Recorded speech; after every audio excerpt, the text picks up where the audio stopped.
dịp nhị tô mây nhị bơi bèo ngã cái siêu nhị công chút lời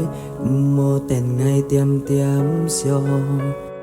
nhị hơi ngày mùi pu mù chip liu chút lời che chim bùi nhị tiêm treo ngày lời buồn khói nhìn ha ngày tí phun min ngày tan xa ly nhị sông hơi ngã cái sim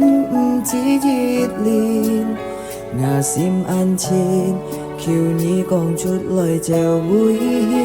lông xa bơi buồn khói hé chim bùi mai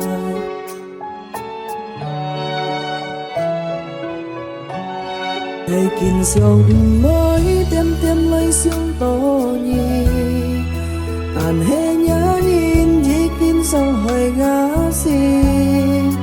nhị gieo chút khí nhị mò công tìm chốn lông xa hồ cái cú xin nhị theo lò sáng ăn chăng ngày han thùng xin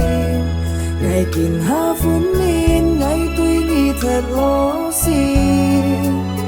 nhị biong hết ngày mu chip liu tên ha ông xã buồn khói mê ngày oi ca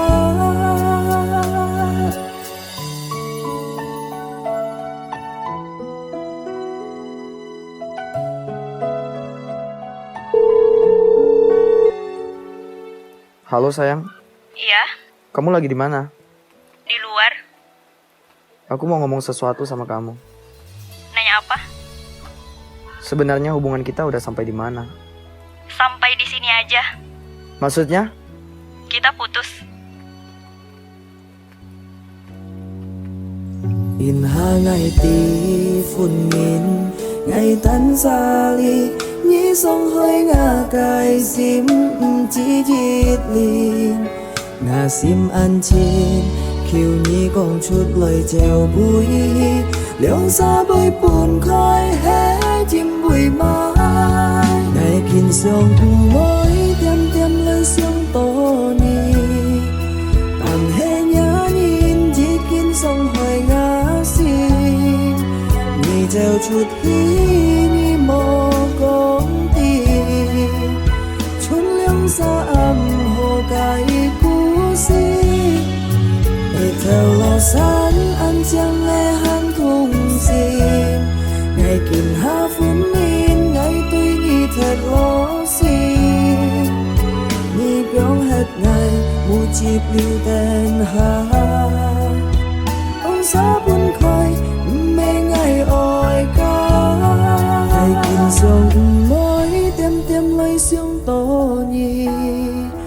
tàn hé nhớ nhìn nhị kín sông hơi ngã xin nhị gieo chút hí nhị mò công tìm chốn lông xa hồ cái cú xin nhị theo lò sáng ăn chăng nghe han thùng xin ngày kín ha phun min ngày tuy nhị thật lo xin nhị biong hết ngày mu chip liu tên ha ông xã buồn khói